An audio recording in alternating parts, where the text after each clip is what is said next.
Hello friends, कैसे हो आप लोग। अगर आपको सॉफ्टवेयर इंडस्ट्री के अंदर अपना करियर बनाना है तो आज का वीडियो आपको बहुत हेल्प करने वाला है।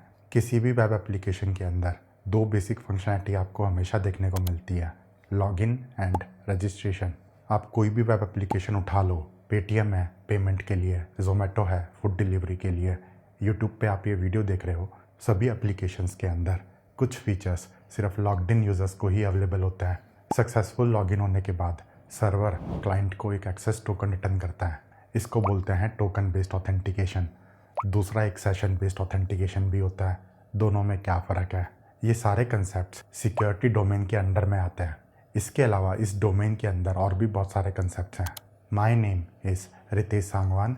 This is Java course part 39। Java course के सारे वीडियोस को कंबाइन करके एक सिंगल प्लेलिस्ट अवेलेबल है आप लोगों के लिए। जावा के रिलेटेड जितने भी कंसेप्ट्स हैं सभी कंसेप्ट्स को एक ही प्लेलिस्ट में कंबाइन कर रखा है। लिंक आपको पता है कहाँ मिलेगा। अगर आप फर्स्ट टाइम चैनल पे आ रहे हो तो हाईली रिकमेंडेड है बेसिक्स को कवर करने के लिए पुराने वीडियोस को जाके चेकआउट कर लो। फिलहाल हम एडवांस कंसेप्ट्स के बारे में बात कर रहे हैं। ये एक इम्पॉर्टेंट डोमेन है। सभी कंप्यूटर सिस्टम्स के अंदर by default authentication and authorisation लगा होता है। तो अगर आप सॉफ्टवेयर इंडस्ट्री में काम करोगे तो बहुत ज़्यादा चांसेस है आपको इस डोमेन के रिलेटेड कोड लिखना पड़े। आज के वीडियो में हम इस डोमेन के रिलेटेड सारे कंसेप्ट्स को समझने वाले हैं। Boring things out of the way, अब हम इस वीडियो को स्टार्ट करते हैं एकदम सिंपल डेफिनेशन से। ऑथेंटिकेशन का मतलब होता है किसी चीज़ की आइडेंटिटी को वेरीफाई करना। वेरीफाई करने की प्रोसेस को ऑथेंटिकेशन कहते हैं। वेरिफिकेशन प्रोसेस के अंदर मल्टीपल स्टेप्स हो सकते हैं। ऑथेंटिकेशन का लेना देना सिर्फ डिजिटल वर्ल्ड से नहीं है, इसका कनेक्शन हमें फिजिकल रियल वर्ल्ड से भी देखने को मिलता है। आपको जगह जगह पे इस टाइप का साइन देखने को मिलता होगा, ऑथराइज्ड पर्सनल ओनली। जर्नली ये साइन आपको दरवाजे के ऊपर मिलता है। मेट्रो प्लेटफॉर्म्स पे आपको इस टाइप के दरवाजे मिलते हैं, एयरपोर्ट के अंदर आपको इस टाइप के दरवाजे मिलते हैं। कहने का मतलब है जिस बंदे के पास ऑथराइजेशन है, जिस बंदे के पास आईडी कार्ड है, वही बंदा दरवाजे के अंदर जा सकता है, वही बंदा ऑथराइज्ड है। Since we are talking about digital world, for us authentication means verifying the identity of a computer system user। Computer system user की आइडेंटिटी को वेरीफाई करके दो मुझे। For this video my focus is web applications. तो इस video की सारी कहानी वेब एप्लीकेशन के यूज़र की आइडेंटिटी को वेरीफाई करने की है। उस प्रोसेस के अंदर क्या क्या स्टेप्स इन्वॉल्व है, क्या क्या कंसेप्ट अप्लाई होते हैं, कोड कैसे लिखना है, कुछ इंटरनेशनल स्टैंडर्ड्स भी डिफाइंड है, गवर्नमेंट रूल्स भी बना रखे हैं। सारी चीज़ों को हम समझने वाले हैं। और सबसे इम्पॉर्टेंट बात, आप ये सारे कंसेप्ट्स को किस तरीके से एक सिंगल पिक्चर में कंबाइन कर सको ताकि आप उसको 30,000 फीट की ऊंचाई से देख सको। अगर आपने सारे कंसेप्ट्स को समझ लिया, पूरे डोमेन को समझ लिया, तो आपको पता चल जाएगा किस तरीके से कहाँ पे कैसे कोड लिखना है। इतना कोड लिखने से मेरी एप्लीकेशन सिक्योर होगी या नहीं होगी। वीडियो आपको पूरा एंड तक देखना है, आपको बहुत कुछ नया मिलने वाला है। ऑथेंटिकेशन की डेफिनेशन क्लियर है। अब नेक्स्ट क्वेश्चन ये आता है कि हमें ऑथेंटिकेशन की ज़रूरत क्यों है। वैसे तो इसका आंसर बहुत सारे लोगों को पता होगा, but let's define it in a formal way. Authentication को लगाने के पीछे दो मेजर रीजंस होते हैं। नंबर 1, जैसे मैंने आपको बताया, एप्लीकेशन के अंदर बहुत सारे फीचर्स सिर्फ लॉग्ड इन यूज़र्स को ही अवेलेबल है। जैसे अगर आपको जोमेटो पे फूड ऑर्डर करना है तो आपको पहले लॉगिन करना पड़ेगा। मोबाइल नंबर OTP डाल के आप लॉगिन करते हो, उसके बाद आप ऑर्डर प्लेस कर सकते हो। सेम टू सेम, अगर आपने चैनल को सब्सक्राइब नहीं किया है तो नीचे सब्सक्राइब बटन है, सब्सक्राइब बटन पे क्लिक करके आप चैनल को सब्सक्राइब कर सकते हो। लेकिन सब्सक्राइब बटन तभी काम करता है जब आप लॉग्ड इन होते हो। तो कहने का मतलब है कुछ फीचर्स सिर्फ लॉग्ड इन यूज़र्स को ही अवेलेबल होता है। नंबर 1 तो ये। नंबर 2 ये, मोस्टली वेब एप्लीकेशंस के अंदर लॉग्ड इन यूज़र्स की भी अलग अलग कैटेगरीज होती हैं। फ्री वाले यूज़र्स हैं, पेड वाले यूज़र्स हैं। जो फीचर्स पेड यूज़र्स को अवेलेबल हैं वो फीचर्स फ्री यूज़र्स को अवेलेबल नहीं है। कहने का मतलब है पेड यूज़र्स इन फीचर्स को एक्सेस करने के लिए ऑथराइज्ड है। वैसे देखा जाए तो इसका एक रीज़न और होता है। वेब एप्लीकेशंस के अंदर सिक्योरिटी को लगाना एक इम्पॉर्टेंट पॉइंट है, क्योंकि सभी की सभी कंपनीज़ यही चाहेंगी कि उनका डाटा सिक्योर हो, किसी भी यूज़र का डाटा लीक ना हो। आजकल तो आप ट्रेडिंग भी कर सकते हो, घर बैठे बैठे बिटकॉइन को खरीद सकते हो, रिलायंस के शेयर को खरीद सकते हो, एक दूसरे को पेमेंट कर सकते हो। तो अगर वहाँ पे सिक्योरिटी को नहीं लगाएंगे तो आप इमेजिन कर सकते हो कितनी बड़ी दिक्कत हो जाएगी। तो मोस्टली ये 3 रीजंस होते हैं सिक्योरिटी को इम्प्लीमेंट करने के लिए, ऑथेंटिकेशन और ऑथराइजेशन को इम्प्लीमेंट करने के लिए। सिक्योरिटी और ऑथेंटिकेशन एंड ऑथराइजेशन दोनों चीज़ों को मैं इंटरचेंजेबली यूज़ कर रहा हूँ। मेरे कहने का मतलब एक ही है, चाहे आप ऑथेंटिकेशन ऑथराइजेशन बोल दो, चाहे आप सिक्योरिटी बोल दो, इट्स द सेम थिंग। अब जैसे कि मैंने आपको बताया, वेरिफिकेशन प्रोसेस के अंदर मल्टीपल स्टेप्स इन्वॉल्व हो सकते हैं। तो वेब एप्लीकेशन की यूज़र की आइडेंटिटी को वेरीफाई करने के लिए क्या क्या स्टेप्स इन्वॉल्व हैं, हम उसको समझते हैं। सबसे पहले यहाँ पे आता है आइडेंटिफिकेशन। आइडेंटिफिकेशन के बाद आता है वेरिफिकेशन। वेरिफिकेशन के बाद 2 रास्ते निकलते हैं, या तो आप सेशन बेस्ड ऑथेंटिकेशन को यूज़ कर सकते हो या फिर आप टोकन बेस्ड ऑथेंटिकेशन को यूज़ कर सकते हो। चाहे आप किसी को भी यूज़ करो, 4th स्टेप में आता है ऑथराइजेशन। इतना सब करने के बाद आप इसको अपने कोड के अंदर यूज़ करते हो। आपने जो भी APIs बनाई है, API के अंदर आप इस तरीके का कोड लिखोगे। कहने का मतलब है, इस API को कॉल करने के लिए ये परमिशंस नीडेड है, क्या इस रिक्वेस्ट के पास ये परमिशन है। अगर होगी तो आप रिक्वेस्ट को प्रोसेस करोगे, नहीं तो आप क्लाइंट को एरर थ्रो कर दोगे। ये जितने भी स्टेप्स होते हैं, सभी के सभी स्टेप्स कन्फिगरेबल है। कन्फिगरेबल होने से मेरा मतलब है, चाहे आप ईमेल को यूज़ करो, चाहे आप मोबाइल नंबर को यूज़ करो आइडेंटिफाई करने के लिए, वेरीफाई करने के लिए आप सेम पासवर्ड को यूज़ कर सकते हो।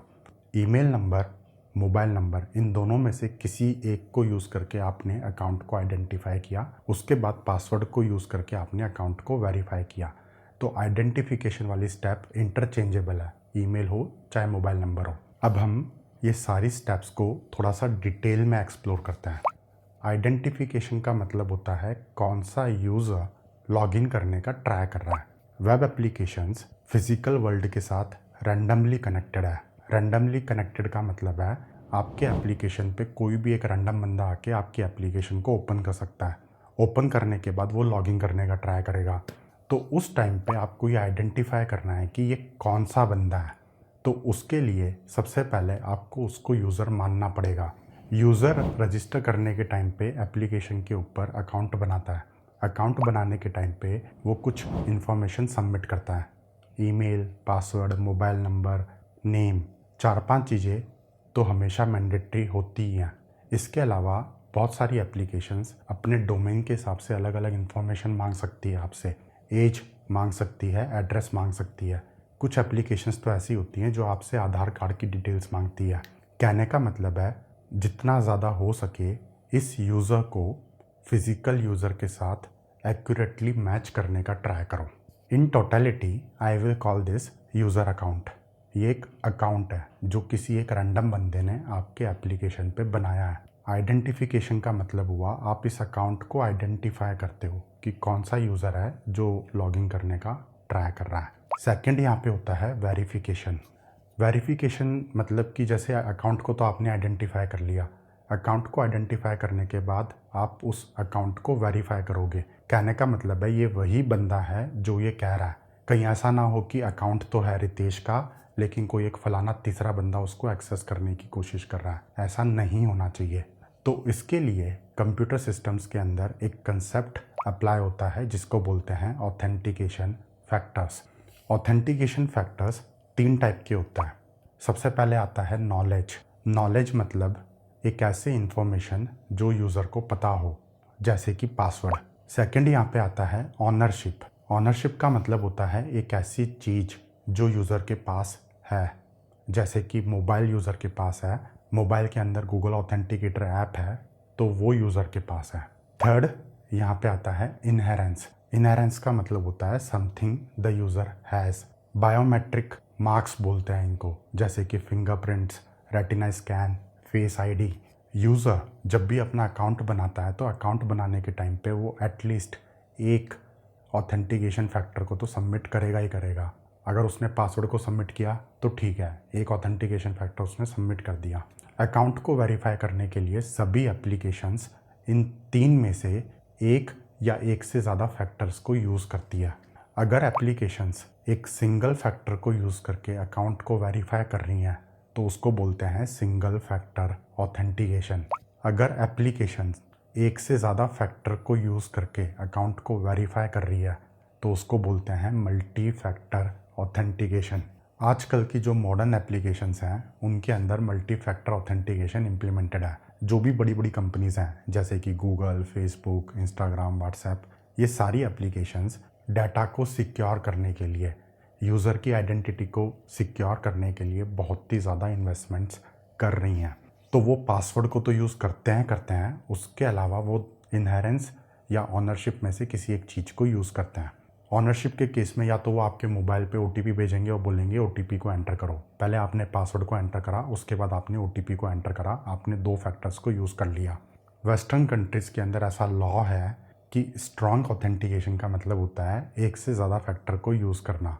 यूरोप और अमेरिका, ये 2 ऐसे रीजन्स हैं जहाँ पे इस टाइप का लॉ डिफाइंड है। वहाँ पे कुछ इंडस्ट्रीज़ ऐसी हैं जहाँ पे मल्टी फैक्टर ऑथेंटिकेशन मैंडेटरी है। वैसे just to clear a point, ये तीनों में से सबसे ज़्यादा सिक्योर होता है inherence. Fingerprints, retina, face ID, इन चीज़ों को आप कभी भी चोरी नहीं कर सकते। हर एक बंदे की रेटिना स्कैन यूनिक होंगे, फिंगरप्रिंट्स यूनिक होंगे। आईफोन वगैरह के अंदर तो वो फेस आईडी को यूज़ करते हैं, बट वो एक डिवाइस है, वेब एप्लीकेशन नहीं है। वेब एप्लीकेशन के अंदर रेटिना स्कैन्स को या फिंगरप्रिंट्स को यूज़ करना इज़ ए डिफ़िकल्ट जॉब। तो वहाँ पे 2 ही फैक्टर्स यूज़ होते हैं, पासवर्ड, ओटीपी, या फिर पासवर्ड या फिर ऑथेंटिकेटर ऐप का कोड। जैसे आप ट्रेडिंग के कोई भी एप्लीकेशन पे लॉगिन करो, बाइनेंस है वगैरह वगैरह, तो वहाँ पे आपसे पासवर्ड मांगेंगे, साथ में एक ऑथेंटिकेटर ऐप है उसका कोड भी मांगेंगे। आई होप आपको ये वेरिफिकेशन प्रोसेस की क्लैरिटी मिली होगी। तो अभी तक हमने 2 चीज़ों को कवर कर लिया। पहले एक आइडेंटिफिकेशन स्टेप होती है जिसमें कौन सा यूज़र लॉगिन करने का ट्राई कर रहा है, हमने आइडेंटिफाई कर लिया। उसके बाद हमने उस अकाउंट को वेरीफाई कर दिया। वेरीफाई होने के बाद यहाँ पे 2 रास्ते निकलते हैं। या तो आप सेशन बेस्ड ऑथेंटिकेशन को यूज़ कर सकते हो या फिर आप टोकन बेस्ड ऑथेंटिकेशन को यूज़ कर सकते हो। सक्सेसफुल वेरिफिकेशन होने के बाद की चीज़ें हैं ये। सेशन हो चाहे टोकन हो, इन दोनों को इस चीज़ से फ़र्क नहीं पड़ता कि आपने अकाउंट को क्या फैक्टर्स यूज़ करके वेरीफाई करा है। अगर आपका अकाउंट वेरीफाई हो गया उसके बाद ये दोनों चीज़ें आती हैं। अब इन दोनों के अंदर डिफरेंस क्या है, किस सिचुएशन में किसको यूज़ करते हैं, कैसे यूज़ करते हैं, हम इसको थोड़ा सा डिटेल में एक्सप्लोर करते हैं। यूज़र किसी एक डिवाइस को यूज़ करके एप्लीकेशन को एक्सेस करता है। या तो वो मोबाइल में ऐप को यूज़ करके एक्सेस करेगा या फिर वेबसाइट को यूज़ करके एक्सेस करेगा। कहने का मतलब है there will always be a device. This device is a client for server. Successful authentication होने के बाद सर्वर क्लाइंट को कुछ रिटर्न करता है, कोई एक डिजिटल चीज़ है। उस चीज़ को यूज़ करके क्लाइंट अपनी आइडेंटिटी को प्रूव कर सकता है सर्वर को। अगर हम सेशन ऑथेंटिकेशन यूज़ करते हैं तो ये एक अलग चीज़ होती है, अगर हम टोकन बेस्ड ऑथेंटिकेशन यूज़ करते हैं तो ये एक अलग चीज़ होती है। तो स्टार्ट करते हैं सेशन बेस्ड ऑथेंटिकेशन से। आइडेंटिटी वेरीफाई करने के बाद सर्वर एक सेशन को जनरेट करता है। सेशन को जनरेट करने का मतलब है कि कौन सा यूज़र ने लॉगिन करा है, किस आईपी एड्रेस से लॉगिन करा है, डिवाइस का टाइप क्या है, इस यूज़र के पास क्या क्या परमिशंस हैं, सेशन की वैलिडिटी कितने टाइम की है, 1 घंटे तक वैलिड है, 1 दिन तक वैलिड है। ये जितनी भी इंफॉर्मेशन होती है सर्वर इसको अपने पास स्टोर करता है और उसके करस्पॉन्डिंग एक आईडी जनरेट होती है जिसको बोलते हैं सेशन आईडी। सेशन आईडी के करस्पॉन्डिंग सेशन डाटा की एक मैपिंग होती है। इसको सर्वर परसिस्टेंट स्टोरेज में स्टोर करके रखता है। अब वो रेडिस को भी यूज़ कर सकता है, कोई दूसरा कैशिंग सिस्टम हो जैसे कि मैम कैश, या फिर डाटाबेसेस को भी यूज़ कर सकता है। It all depends on your use case. Server client को ये सेशन आईडी रिटर्न करता है। क्लाइंट इस सेशन आईडी को अपने पास स्टोर करके रखता है, या तो वो ब्राउज़र कुकी के अंदर स्टोर करके रखेगा या फिर अगर वो कोई क्लाइंट यूज़ कर रहा है HTTP क्लाइंट तो उसके अंदर कुकी की फंक्शनैलिटी होती है उसके अंदर स्टोर करके रखेगा। क्लाइंट जो भी आगे की रिक्वेस्ट सेंड करेगा सर्वर को उसके अंदर वो सेशन आईडी को पास करेगा। सर्वर सेशन आईडी के करस्पॉन्डिंग परसिस्टेंट स्टोरेज में से सेशन डाटा को निकाल के लेके आएगा और चेक करेगा कि ये रिक्वेस्ट वैलिड है या नहीं है। अगर वैलिड होगी तो रिक्वेस्ट प्रोसेस हो जाएगी, नहीं तो रिक्वेस्ट प्रोसेस नहीं होगी। सेशन बेस्ड ऑथेंटिकेशन एक स्टेटफुल ऑथेंटिकेशन है। स्टेटफुल होने का मतलब है सेशन आईडी हमेशा किसी एक डिवाइस के साथ लिंक होती है। सेशन आईडी को क्लाइंट ने अपने पास स्टोर करा है, उस डिवाइस की मेमोरी के अंदर स्टोर करा है। सेशन बेस्ड ऑथेंटिकेशन के अंदर ये जो परसिस्टेंट स्टोरेज है ये आपका एक बॉटलनेक बन सकता है। बॉटलनेक से मेरा मतलब है कि यहाँ पे आके रिक्वेस्ट चोक हो सकती है। जैसे इमेजिन करो आपके सर्वर के ऊपर 1 लाख रिक्वेस्ट आई है, तो 1 लाख रिक्वेस्ट को आपको वेरीफाई करना है। तो वेरीफाई करने के लिए आप पर्सिस्टेंट स्टोरेज में जाके सेशन डाटा निकाल के लेके आओगे। तो आपको पर्सिस्टेंट स्टोरेज में इतनी क्वेरीज सेंड करनी पड़ेगी। अगर वहाँ पे कोई भी दिक्कत होती है, नेटवर्क कनेक्टिविटी फेल हो जाती है या फिर डाटाबेस डाउन हो गया या कुछ और, तो सारी की सारी रिक्वेस्ट वहाँ पे मर जाएंगी, बैठी हैं वो। So this is like a bottleneck. Modern web applications के अंदर सेशन बेस्ड ऑथेंटिकेशन को यूज़ नहीं करते हैं। यहाँ पे जो भी मॉडर्न एप्लीकेशंस है, बड़ी बड़ी कंपनीज हैं, चाहे जोमेटो हो, पेटीएम हो, मैंने कहीं पे भी काम किया हो, हर जगह पे टोकन बेस्ड ऑथेंटिकेशन ही यूज़ होता है। पुराने ज़माने में, आज से 10-15 साल पहले जब मैंने अपना करियर स्टार्ट करा था, तब सेशन बेस्ड ऑथेंटिकेशन देखने को मिलता था। नेक्स्ट यहाँ पे आता है token based authentication. Token based authentication में भी सिमिलर प्रोसेस है। आपका अकाउंट वेरीफाई हो गया, अकाउंट को वेरीफाई करने के बाद सर्वर एक एक्सेस टोकन जनरेट करता है। एक्सेस टोकन जनरेट करने के बाद सर्वर उस टोकन को क्लाइंट को सेंड करता है। क्लाइंट उस टोकन को अपने पास स्टोर कर सकता है। मतलब यहाँ पे कुकी वगैरह में स्टोर करने की ज़रूरत नहीं है। नॉर्मल लोकल स्टोरेज हो ब्राउज़र की या फिर मोबाइल ऐप में जो सिक्योर स्टोरेज होती है, वहाँ पे वो उसको स्टोर कर सकता है। जो भी फर्दर रिक्वेस्ट क्लाइंट सर्वर को सेंड करेगा, उसके अंदर वो उस एक्सेस टोकन को पास करेगा। ऑथराइजेशन हेडर में एक्सेस टोकन को पास करेगा। इस तरीके से कहने का मतलब है, the bearer of this token is authorised to access this API. Server access token को वेरीफाई करेगा। वेरीफाई करने में कुछ स्टेप्स इन्वॉल्व होते हैं, हम आगे जाके वो सारे स्टेप्स को समझेंगे। बट अगर वेरिफिकेशन सक्सेसफुल हो जाता है तो आपकी रिक्वेस्ट प्रोसेस होगी, नहीं तो रिक्वेस्ट प्रोसेस नहीं होगी। एक्सेस टोकन्स रैंडम स्ट्रिंग्स होती हैं। एक्सेस टोकन्स की 3 गारंटीज होती हैं। एक्सेस टोकन्स यूनिक होते हैं। अगर यूनिक नहीं होंगे तो लॉगिन का कोई मतलब ही नहीं निकला। जो एक्सेस टोकन मुझे मिल रहा है वो किसी और को नहीं मिल सकता। अगर मैं 2 बार लॉगिन करूँगा तो भी मुझे दोनों टाइम अलग अलग एक्सेस टोकन मिलेगा। नंबर 2, सभी एक्सेस टोकन्स की एक फिक्स्ड एक्सपायरी होती है। नंबर 3, एक्सेस टोकन जनरेट करने के बाद सर्वर एक्सेस टोकन्स को वैलिडेट कर सकता है। एक्सेस टोकन्स को पर्सिस्टेंट स्टोरेज में सेव करने की कोई ज़रूरत नहीं होती है। कर भी सकते हैं, नहीं भी कर सकते हैं। ये 2 अलग अलग रास्ते निकल के आते हैं। इसके बेस पे एक्सेस टोकन्स 2 टाइप के होते हैं। एक को हम बोलते हैं ओपेक टोकन्स। ओपेक मतलब नॉट ट्रांसपेरेंट। दूसरे होते हैं नॉन ओपेक टोकन्स, मतलब कि जो ट्रांसपेरेंट होते हैं। ट्रांसपेरेंट होने से मेरा मतलब है एक्सेस टोकन के अंदर कोई इन्फॉर्मेशन अगर स्टोर है तो कोई भी उसको देख सकता है। ओपेक एक्सेस टोकन्स के अंदर कोई भी इन्फॉर्मेशन अगर स्टोर होती है तो कोई भी बंदा उसको नहीं देख सकता। जिस सर्वर ने उसको जनरेट करा है बस उसी को पता होता है कि उस एक्सेस टोकन के करस्पॉन्डिंग क्या इन्फॉर्मेशन है। ओपेक टोकन्स जो होते हैं ये प्रोप्राइटरी फॉर्मेट में होते हैं। प्रोप्राइटरी फॉर्मेट का मतलब है गूगल एक एक्सेस टोकन जनरेट करेगा, उसका अलग फॉर्मेट है, फेसबुक का अलग फॉर्मेट है, एडोबी का अलग फॉर्मेट है। JWT tokens non opaque tokens होते हैं। JWT टोकन्स इस टाइप के होते हैं। यहाँ पे ये जो बीच में सेक्शन है इसको पेलोड बोलते हैं। पेलोड के अंदर हम जो भी इंफॉर्मेशन स्टोर करते हैं उसको हम जाके देख सकते हैं। जैसे कि यहाँ पे मैंने एक एक्सेस टोकन जनरेट करा, अगर उसको मैं इस वेबसाइट पे डालता हूँ, jwt.io एक वेबसाइट है, इसके ऊपर एक सेक्शन है डीबगर का।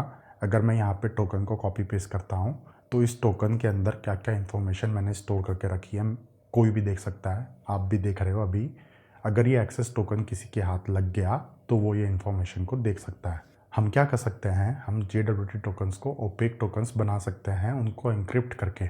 JWT टोकन्स की जो भी कहानी है, जावा में कैसे जनरेट करना है, कैसे इंक्रिप्ट करना है, इसके ऊपर एक सेपरेट वीडियो अवेलेबल है। उस वीडियो के अंदर सिर्फ JWT की कहानी है। वीडियो का लिंक ऊपर या नीचे डिस्क्रिप्शन बॉक्स में मिल जाएगा।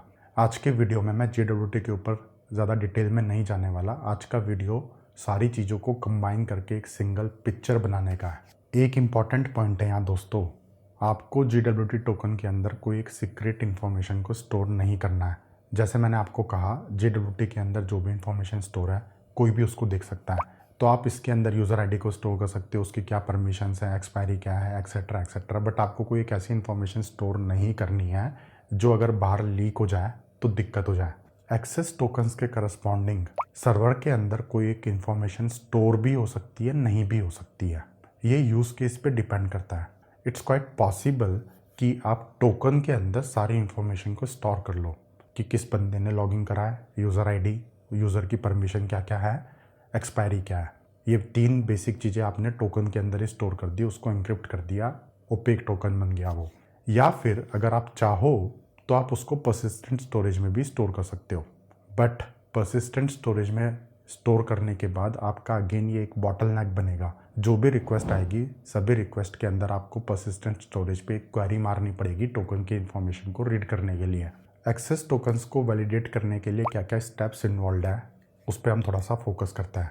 यहाँ पे बैर मिनिमम इतनी चीज़ें तो आपको करनी पड़ती हैं। नंबर 1, टोकन वैलिड फॉर्मेट में है या नहीं है, ये आपको चेक करना है। नंबर 2, टोकन सर्वर ने जनरेट किया है या नहीं किया है, ये भी आपको चेक करना है। अगर हम JWT टोकन्स को यूज़ करते हैं तो हम टोकन के सिग्नेचर के बेस पे इन चीज़ों को चेक कर सकते हैं।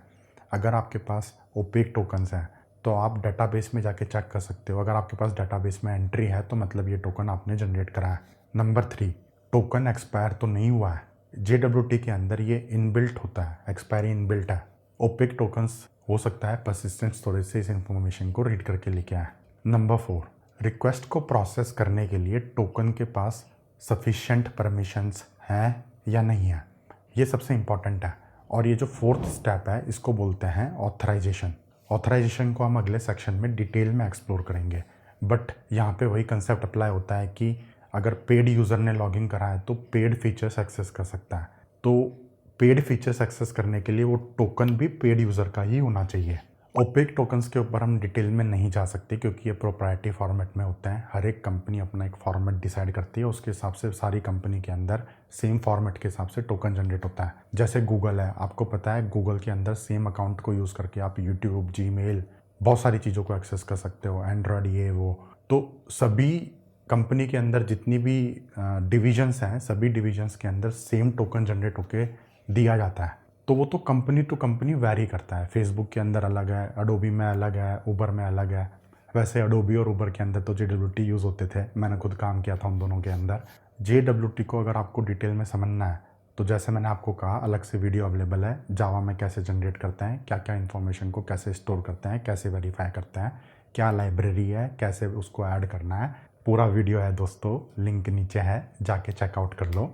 मैं उम्मीद करता हूँ आपको ये दोनों रास्तों की क्लैरिटी मिली होगी, चाहे सेशन हो चाहे टोकन बेस्ड ऑथेंटिकेशन हो। वेरिफिकेशन सक्सेस होने के बाद ही ये दो रास्ते निकलते हैं। 99% ऑफ द केसेस में टोकन बेस्ड ऑथेंटिकेशन यूज़ होता है। अब हम इनके डिफरेंसेस को समझते हैं क्विकली, दोनों के अंदर क्या क्या डिफरेंसेस है उसको समझते हैं। नंबर 1, सेशन बेस्ड ऑथेंटिकेशन स्टेटफुल है, वो किसी एक डिवाइस के साथ लिंक हो जाता है। टोकन बेस्ड ऑथेंटिकेशन स्टेटफुल नहीं है, स्टेटलेस है। स्टेटलेस है कहने का मतलब है मैंने आपको टोकन दे दिया, अब वो सेम टोकन को आप कहीं पे भी यूज़ करो, पोस्टमैन के थ्रू यूज़ करो, मोबाइल ऐप के थ्रू यूज़ करो, कैसे भी यूज़ करो, सर्वर को फ़र्क नहीं पड़ता। अगर टोकन वैलिड होगा तो सर्वर वैलिड मान लेगा, रिक्वेस्ट को प्रोसेस कर देगा, नहीं तो नहीं करेगा।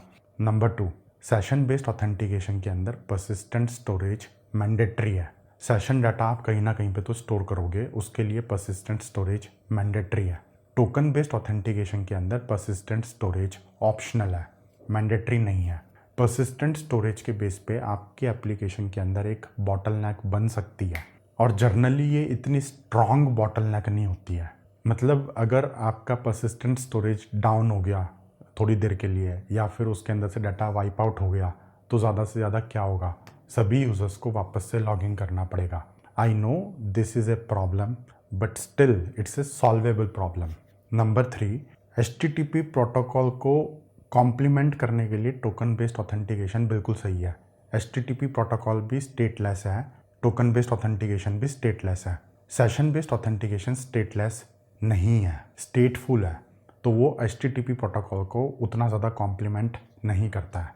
नंबर 4, अगर आपकी एप्लीकेशन मल्टीपल टाइप के डिवाइसेस की रिक्वेस्ट को सर्व कर रही है, जैसे बंदा मोबाइल ऐप को यूज़ कर सकता है, टीवी ऐप को, कार की ऐप को, वेबसाइट को, तो वहाँ पे सेशन बेस्ड ऑथेंटिकेशन जर्नली नहीं चलता है। क्यों नहीं चलेगा? क्योंकि हर एक डिवाइस के हिसाब से आपको अलग से कोड लिखना पड़ेगा उस डिवाइस को हैंडल करने के लिए। टोकन बेस्ड ऑथेंटिकेशन के अंदर डिवाइस के टाइप से फ़र्क ही नहीं पड़ता, चाहे कोई भी डिवाइस हो, सर्वर ने एक टोकन दिया डिवाइस को, डिवाइस ने टोकन रखा और उसको ऑथराइजेशन एडर में पास कर दिया। तो मल्टीपल डिवाइस के टाइप के हिसाब से आपको अपना ऑथेंटिकेशन लॉजिक चेंज करने की ज़रूरत नहीं होती है। नंबर 5, जैसे मैंने आपको बताया, अगर आप अपनी खुद की एप्लीकेशन बना रहे हो, नया कोड लिख रहे हो, तो तो मोस्टली आप टोकन को ही यूज़ करो। अगर आप किसी कंपनी के अंदर काम करते हो और वहाँ पे अगर पहले से ही सेशन बेस्ड ऑथेंटिकेशन यूज़ हो रहा है तो आपके पास तो कोई चॉइस ही नहीं है, आपको उस कंपनी के हिसाब से कोड लिखना पड़ेगा। नंबर 6, अगर मैं सिक्योरिटी की बात करूँ तो दोनों ही सेम लेवल के सिक्योर हैं। ऐसा कुछ नहीं है कि सेशन कम सिक्योर है या फिर टोकन ज़्यादा सिक्योर है, नहीं। चाहे आप सेशन बेस्ड मैकेनिज्म को यूज़ करो, चाहे आप टोकन बेस्ड मैकेनिज्म को यूज़ करो, दोनों ही सेम लेवल की सिक्योरिटी प्रोवाइड कर सकते हैं। इट ऑल डिपेंड्स ऑन कि आपने कितने प्रिकॉशन के साथ दोनों को इम्प्लीमेंट किया है। अगर आपके कोड लिखने में कोई भी गलती है तो वो आपकी प्रॉब्लम है, उसमें मैकेनिज़्म की कोई गड़बड़ नहीं है। अगर कोड लिखने में आपने कुछ ऊपर नीचे कर दिया तो आप बग क्रिएट कर सकते हो। नेक्स्ट हम लोग ये समझते हैं मल्टी फैक्टर ऑथेंटिकेशन को कैसे इम्प्लीमेंट करते हैं। यहाँ पे आपके पास है बैकएंड, उधर है फ्रंट एंड। बैकएंड के अंदर एक एपीआई है। इमेजिन करते हैं एपीआई का नाम है लॉगिन, नाम से कोई फ़र्क नहीं पड़ता। फ्रंट एंड पे यूज़र आता है, अपना ईमेल और पासवर्ड सबमिट करता है। फ्रंट एंड ने बैकएंड की एपीआई को कॉल करा, एपीआई के डाटा में उसने ईमेल और पासवर्ड को सबमिट करा। बैकएंड पासवर्ड को वेरीफाई करता है। अगर पासवर्ड वेरीफाई नहीं होता है तो बैकएंड एरर थ्रो कर देगा। अगर पासवर्ड वेरीफाई हो जाता है तो बैकएंड यहाँ पे एक आईडी को जनरेट करता है। Let's call this ID login ID. Login ID का एक सिग्निफिकेंस है, अभी आप देखते जाओ आपको पता चलेगा। अब पासवर्ड के वेरीफाई होने के बाद यहाँ पे दो अलग अलग रास्ते निकलते हैं। या तो आप OTP को चूज़ कर सकते हो या फिर आप ऑथेंटिकेटर कोड को चूज़ कर सकते हो। अगर आपका ऑप्शन OTP है तो बैकएंड जब OTP को जनरेट करता है तो OTP के रिलेटेड जितनी भी इंफॉर्मेशन है सारी इंफॉर्मेशन को वो अपने डाटाबेस में स्टोर करके रखता है। OTP क्या है प्लस एक्सपायरी क्या है, ये दोनों इंफॉर्मेशन को वो अपने परसिस्टेंट स्टोरेज में सेव करेगा। बैकएंड सर्वर क्या करेगा, थर्ड पार्टी सर्विस को यूज़ करके यूज़र के मोबाइल नंबर पे OTP सेंड करेगा। OTP सेंड करने के बाद बैकएंड फ्रंट एंड को रेस्पॉन्स सेंड करेगा।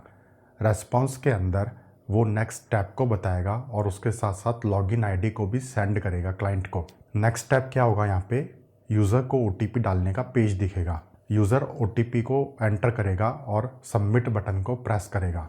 जैसे ही वो सबमिट बटन को प्रेस करेगा फ्रंट एंड वापस से बैकएंड की एपीआई को कॉल करेगा और यहाँ पे वो OTP को एंटर करेगा, उसके साथ साथ लॉगिन आईडी को एंटर करेगा। बैकएंड क्या करेगा, इस लॉगिन आईडी के करस्पॉन्डिंग जो भी उसने OTP जनरेट करा था दोनों को मैच करेगा। जो OTP यूज़र ने एंटर करा था अगर वो OTP बैकएंड से मैच हो जाता है जो उसके डाटाबेस में है तो सेकंड फैक्टर यहाँ पे वेरीफाई हो गया, टोकन जनरेट करके रिटर्न कर दो। अगर OTP मैच नहीं होता है या फिर टाइम एक्सीड हो जाता है, जैसे जो OTP होते हैं OTP की वैलिडिटी होती है 5 मिनट 15 मिनट, तो वो वहाँ पे एरर थ्रो करेगा।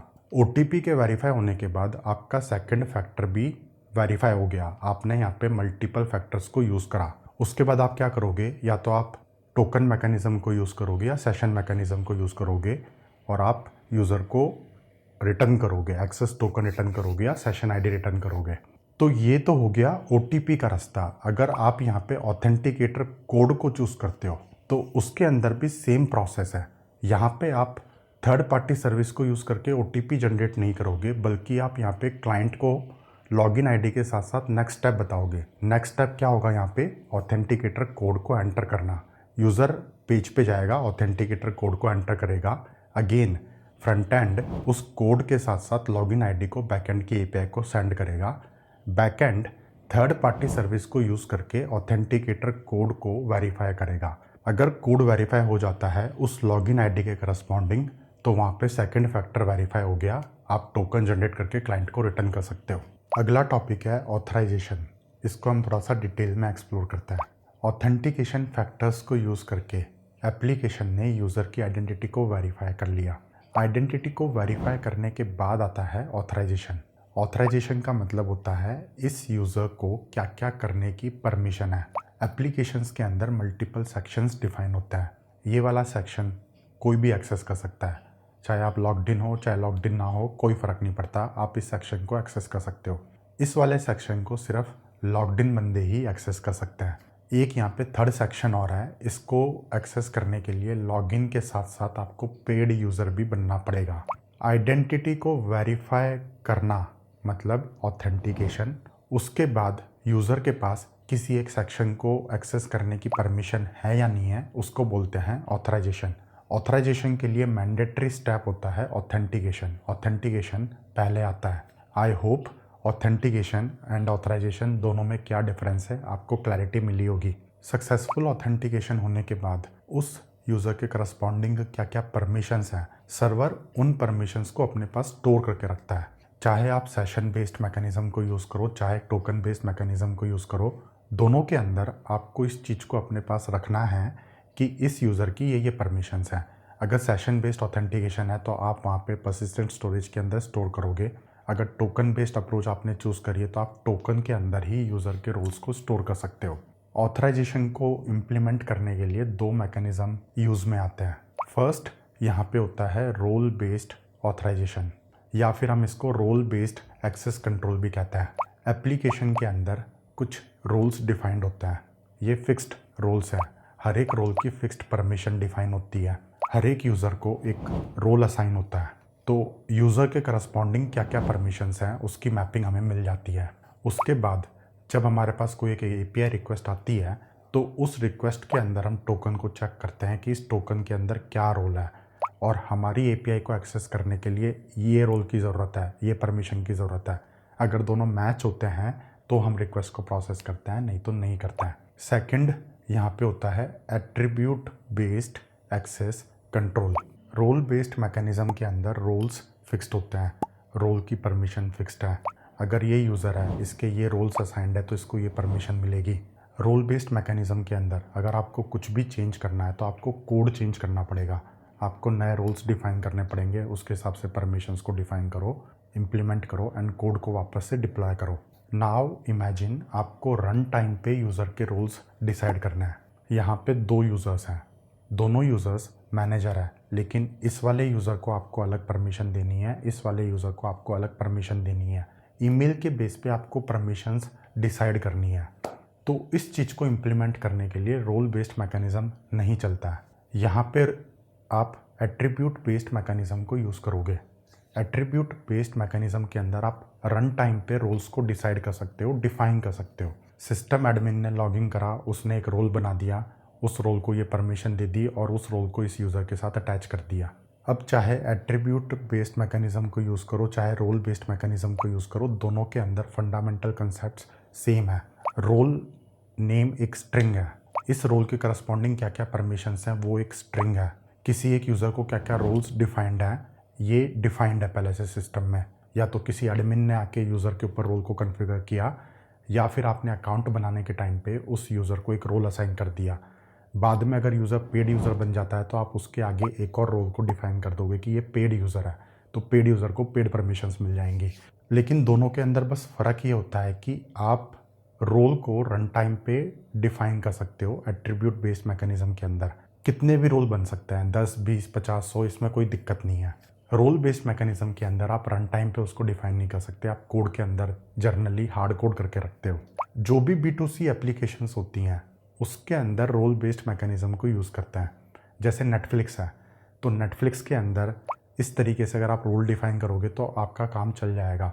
पेड यूज़र है, पेड यूज़र के पास अलग अलग पैकेजेस हैं, तो उसके हिसाब से आपने रोल डिफाइन कर दिए, डेट्स इट। जो B2B एप्लीकेशंस होती हैं उसके अंदर आप एट्रीब्यूट बेस्ड मैकेनिज्म को यूज़ करते हो। टैली सॉफ्टवेयर को इमेजिन करो। टैली सॉफ्टवेयर के अंदर आप जितने चाहे उतने रोल बना सकते हो। टैली सॉफ्टवेयर तो कितनी ही दुकानों में इंस्टॉल होता है, हर एक दुकान के अंदर अलग अलग मैनेजर्स होंगे, मैनेजर की अलग अलग परमिशन होगी, नाम के हिसाब से, सरनेम के हिसाब से, ईमेल के हिसाब से। तो वहाँ पे एट्रीब्यूट बेस्ड मैकेनिज्म को यूज़ किया जाता है। एक इंपॉर्टेंट पॉइंट है यहाँ दोस्तों, API के अंदर क्या परमिशन अप्लाई होनी है ये फिक्स्ड होता है। चाहे आप रोल बेस्ड मैकेनिज्म को यूज़ करो, चाहे एट्रीब्यूट बेस्ड मैकेनिज्म को यूज़ करो। एक अगर आप API बना रहे हो, मान लो कि इनवॉइस जनरेट करने के लिए आपने एक API बनाई, तो इनवॉइस जनरेट करने की परमिशन सिर्फ मैनेजर को है, तो परमिशन का नाम आपको इस तरीके से दे हुए, तो ये परमिशंस कोड में फिक्स्ड होती हैं। मेरा पॉइंट ये है, चाहे रोल हो चाहे एट्रीब्यूट हो, कोई फ़र्क नहीं पड़ता। एक API के अंदर क्या क्या परमिशंस अप्लाई होंगी ये तो आप कोड लिखते समय ही आप डिसाइड करोगे। उस परमिशन को आप किसी भी रोल के साथ अटैच कर सकते हो, चाहे आपके स्टैटिक रोल्स हों, चाहे आपके रन टाइम पे डिफाइंड रोल्स हों, डायनामिक रोल्स हों। वो परमिशन आप किस रोल के साथ अटैच करते हो, इट्स अप टू यू। अब हम आगे बढ़ते हैं और ये समझते हैं कि आप ऑथराइजेशन को कैसे इम्प्लीमेंट करोगे। यहाँ पे मैं आपको कंसेप्चुअली समझाने वाला हूँ, स्टेप बाय स्टेप समझते हैं क्या क्या प्रोसेस को आपको फॉलो करना है। इमेजिन करो आपने अकाउंट को आइडेंटिफाई कर लिया, आइडेंटिफाई करने के बाद आपने वेरीफाई कर लिया। वेरीफाई करने में या तो आप सिंगल फैक्टर को यूज़ कर सकते हो या मल्टी फैक्टर को यूज़ कर सकते हो। इतना काम हो चुका है। उसके बाद आपको टोकन जनरेट करना है। टोकन जनरेट करते टाइम पे आप टोकन की परमिशंस को टोकन के अंदर स्टोर कर सकते हो। यहाँ पे आपके पास एक यूज़र है, ये यूज़र लॉगिन कर रहा है, ये यूज़र का अकाउंट आपने वेरीफाई कर लिया। तो आप क्या करोगे, इस यूज़र के करस्पॉन्डिंग क्या क्या परमिशंस हैं, आप यूज़र सर्विस है आपके पास, उसके ऊपर आप एक मेथड कॉल करोगे और उसकी परमिशन निकाल के लेके आओगे। परमिशन निकालने के बाद आप वो सारी परमिशंस को टोकन के अंदर स्टोर कर सकते हो। यहाँ पे मैं JWT टोकन का एग्जांपल ले रहा हूँ। JWT टोकन के अंदर क्लेम्स होते हैं, तो आप क्लेम्स के अंदर परमिशंस को स्टोर कर सकते हो। परमिशन को आपने स्टोर करा, टोकन को साइन करा, उसके बाद आपने टोकन को क्लाइंट को रिटर्न कर दिया। इसके बाद आता है टोकन को वेरीफाई करने की प्रोसेस। वेरीफाई करने के टाइम पे आपके पास यहाँ पे कोई एक API कॉल होगी। इमेजिन करो ये एक इनवॉइस जनरेट करने की API कॉल है। अब यहाँ पे आपको परमिशंस चेक करनी है, तो सबसे पहले आप क्या करोगे, रिक्वेस्ट हेडर में से ऑथराइजेशन हेडर को निकालोगे। हेडर में से आप JWT टोकन को निकालोगे। टोकन को आप वेरीफाई करोगे कि आपने जनरेट करा है या नहीं करा है। टोकन के सिग्नेचर को आप चेक करोगे। उसके बाद आप टोकन के अंदर से क्लेम्स को निकालोगे। जो भी डाटा आपने स्टोर कर रखा है उस डाटा को आप निकाल सकते हो। तो हमने वहाँ पे परमिशंस को सेव करा था, तो हमारे को यहाँ पे परमिशंस मिल जाएगी। उसके बाद हमें ये पता है कि ये जो करंट API है, इनवॉइस जनरेट करने वाली API है, इस API के अंदर मुझे क्या क्या परमिशंस की नीड है। तो एक तरफ तो हो गया परमिशंस नीडेड, दूसरी तरफ है कि टोकन के अंदर क्या क्या परमिशंस हैं। जो परमिशंस मुझे चाहिए, अगर वो सारी की सारी परमिशंस टोकन के अंदर है तो ऑथराइजेशन सक्सेसफुल हो गया, नहीं तो ऑथराइजेशन फेल हो गया। आप अगर कहीं पे भी कोड लिखोगे तो इसी कंसेप्ट को आप यूज़ करोगे। यहाँ पे मैंने सिर्फ कंसेप्ट की बात करी है। आने वाले वीडियोस में हम इस कंसेप्ट को डिटेल में कोड में लिख के इम्प्लीमेंट करेंगे।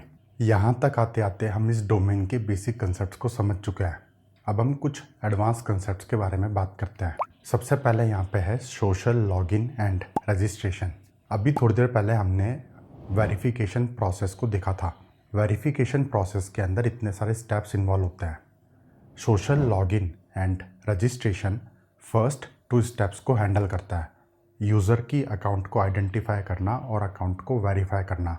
ये हमारा काम नहीं है, ये थर्ड पार्टी सर्विस का काम है। अगर हम लॉगिन विथ गूगल करते हैं तो गूगल यूज़र की आइडेंटिटी को वेरीफाई करेगा और उसके बाद हमें एक कॉल बैक देता है। तो इस चीज़ को कैसे इम्प्लीमेंट किया जाता है, हम थोड़ा सा कंसेप्चुअली उसके ऊपर फोकस करते हैं। यहाँ पे है फ्रंट एंड, बैक एंड और यहाँ पे है गूगल का सर्वर। यूज़र आपके पेज पे आता है और बटन को क्लिक करता है लॉगिन विथ गूगल। आपकी वेबसाइट क्या करेगी, यूज़र को गूगल के पेज पे रिडायरेक्ट कर देगी। गूगल के लॉगिन पेज पे जाने के बाद यूज़र वहाँ पे अपने गूगल की आईडी को सबमिट करेगा। गूगल यूज़र के अकाउंट को वेरीफाई करेगा। गूगल यहाँ पे मल्टीपल फैक्टर्स को यूज़ कर सकता है, वो हमारे हाथ में नहीं है, वो गूगल के हाथ में होता है कि उसको कितने फैक्टर्स को यूज़ करना है। सक्सेसफुल वेरिफिकेशन होने के बाद गूगल एक कॉल बैक देता है हमारी एप्लीकेशन को। कॉल बैक के अंदर वो एक कोड को पास करता है। उस कोड के बेस पे हम उस यूज़र के करस्पॉन्डिंग एक्सेस टोकन को निकाल सकते हैं। तो जैसे ही हमारे पास कॉल बैक आता है, हम वापस से गूगल की API को कॉल करते हैं और वो कोड को सबमिट करते हैं। उस कोड के बेस पे गूगल हमें एक्सेस टोकन देता है। जिस यूज़र ने गूगल के अकाउंट को वेरीफाई किया था, उस यूज़र का एक्सेस टोकन मिलता है हमें। यूज़र गूगल के थ्रू हमारे को लॉगिन करना चाह रहा है, तो गूगल ने हमें यूज़र का एक्सेस टोकन दिया है। उस एक्सेस टोकन को यूज़ करके हम उस यूज़र की प्रोफाइल इन्फॉर्मेशन निकाल सकते हैं। यूज़र का नाम क्या है, ईमेल क्या है, मोबाइल नंबर क्या है, जो भी इन्फॉर्मेशन गूगल अलाउ करता है, सारी इन्फॉर्मेशन को हम निकाल सकते हैं। वो सारी इन्फॉर्मेशन हमने निकाली, अपने डाटाबेस में स्टोर करी और उसके बाद अगेन या तो हम सेशन मैकेनिज्म को यूज़ करेंगे या टोकन मैकेनिज्म को यूज़ करेंगे। उसके बेस पे हम अपना एक एक्सेस टोकन जनरेट करके रिटर्न करेंगे। Social login and registration again मैं आपको बता रहा हूँ, पहली 2 प्रोसेस को हैंडल करता है, आइडेंटिफिकेशन एंड वेरिफिकेशन। यहाँ पे हम किसी थर्ड पार्टी सर्विस को यूज़ करते हैं। मैंने आपको गूगल का एग्जांपल लेके दिया है, बट चाहे गूगल हो, फेसबुक हो, व्हाट्सएप हो, इंस्टाग्राम हो, प्रोसेस हर जगह पे सेम होती है। ये जो प्रोसेस है इसको एक इंटरनेशनल स्टैंडर्ड में डिफाइन कर रखा है। इसको बोलते हैं OAuth 2.0। जितनी भी बड़ी बड़ी कंपनीज़ हैं जो आइडेंटिटी प्रोवाइडर की तरह काम करती है, जैसे गूगल आइडेंटिटी प्रोवाइडर की तरह काम कर रहा है, फेसबुक करता है, इंस्टाग्राम करता है, ये सारे के सारी कंपनीज़ OAuth स्पेसिफिकेशन को इम्प्लीमेंट करती हैं। वो होते हैं OAuth प्रोवाइडर्स, हम होते हैं OAuth कंज्यूमर्स। हमें सिर्फ लॉगिन करवाना है, गूगल के थ्रू लॉगिन कराना है, फेसबुक के थ्रू लॉगिन कराना है, तो हम हैं कंज्यूमर्स, हम हैं क्लाइंट। हम सिर्फ स्पेसिफिकेशन को कंज्यूम करते हैं, वो लोग उस स्पेसिफिकेशन को इम्प्लीमेंट करते हैं। टोकन को जनरेट करने का काम, यूज़र की आइडेंटिटी को वेरीफाई करने का काम, ये सब उनका होता है। हम चाहें तो अपना खुद का एक प्रोवाइडर सर्वर भी बना सकते हैं। कहने का मतलब है यूज़र रितेश सांगवान की वेबसाइट को यूज़ करके कहीं पे भी किसी थर्ड पार्टी वेबसाइट पे लॉगिन कर सकता है। It's quite possible to implement that specification. ये एक ओपन सोर्स स्पेसिफिकेशन है, कोड लिखना हमें आता है, हम चाहें तो इम्प्लीमेंट कर सकते हैं। बहुत सारी कंपनीज़ में मैंने खुद OAuth स्पेसिफिकेशन को इम्प्लीमेंट किया था। It depends on our use case. एक इम्पॉर्टेंट पॉइंट है यहाँ पे, आप थर्ड पार्टी टोकन्स को डायरेक्टली ऑथेंटिकेशन टोकन्स की तरह यूज़ नहीं कर सकते। थर्ड पार्टी सर्विस ने आपको जो भी टोकन रिटर्न करा है, आप उसको अपने परसिस्टेंट स्टोरेज में सेव करके रखोगे। उसके बेस पे आप एक नया टोकन जनरेट करके दोगे फ्रंट एंड को। आपका जो भी बैकएंड सर्वर है उसके अंदर आपने थर्ड पार्टी टोकन्स को स्टोर करा और अपना खुद का पर्सनल टोकन जनरेट करके रिटर्न कर दिया। कमेंट करके बताओ आपको इस टॉपिक पे डिटेल में वीडियो चाहिए या नहीं। अगर आप चाहोगे तो OAuth वाले टॉपिक पे एक डिटेल्ड वीडियो बना दूंगा मैं आप लोगों के लिए। नेक्स्ट टॉपिक है single sign on. Single sign on का मतलब होता है सिंगल सेट ऑफ क्रेडेंशियल्स को यूज़ करके मल्टीपल एप्लीकेशंस को एक्सेस करना। जैसे गूगल का एग्जांपल लेते हैं, गूगल के अंदर आप सिंगल अकाउंट को यूज़ करके मल्टीपल सर्विसेज को एक्सेस करते हो। आप जीमेल को एक्सेस करते हो, यूट्यूब को एक्सेस करते हो, Google Docs, Google Sheets, Android, फलाना ढिमाका। गूगल की जितनी भी सर्विसेज हैं, सभी सर्विसेज के लिए गूगल ने एक सिंगल अकाउंट दे रखा है। इस चीज़ को बोलते हैं single sign on. Single sign on को इम्प्लीमेंट करने के लिए दो अलग अलग रास्ते निकल के आते हैं। या तो आप सिंपल टोकन बेस्ड अप्रोच को यूज़ कर सकते हो। यहाँ पे आपके पास एक सर्वर है, जितनी भी आपके पास एप्लीकेशंस हैं, सारी की सारी एप्लीकेशंस इस सर्वर के पास जाती हैं यूज़र की आइडेंटिटी को वेरीफाई कराने के लिए, टोकन जनरेट कराने के लिए। टोकन जनरेट होने के बाद यूज़र जितनी भी एप्लीकेशंस को एक्सेस करता है, अगेन ये सारी की सारी एप्लीकेशंस वापस से सिंगल बैकएंड सर्वर के पास जाती हैं टोकन को वेरीफाई करने के लिए। सेकंड, आप यहाँ पे फुल्ली फंक्शनल आइडेंटिटी प्रोवाइडर को इम्प्लीमेंट कर सकते हो। ये जो सिंगल बैकएंड सर्वर है टोकन बेस्ड अप्रोच में, यहाँ पे ये बैकएंड सर्वर एक आइडेंटिटी प्रोवाइडर है। आप यहाँ पे फुल्ली फंक्शनल OAuth सर्वर को इम्प्लीमेंट कर सकते हो। जो भी आपकी एप्लीकेशंस हैं वो सारी की सारी एप्लीकेशंस OAuth क्लाइंट की तरह बिहेव करेंगी और वहाँ पे OAuth का फ्लो अप्लाई होगा। यहाँ से एक कंसेप्ट और निकल के आता है, फेडरेटेड आइडेंटिटी। फेडरेटेड आइडेंटिटी का मतलब होता है मल्टीपल एप्लीकेशंस में जो यूज़र के क्रेडेंशियल्स हैं उन सबको एक सिंगल जगह पे कंबाइन करो। जो हमने सिंगल साइन ऑन में बात करी थी उसी का एडवांस वर्जन है ये। Federated identity works on the principle of mutual trust.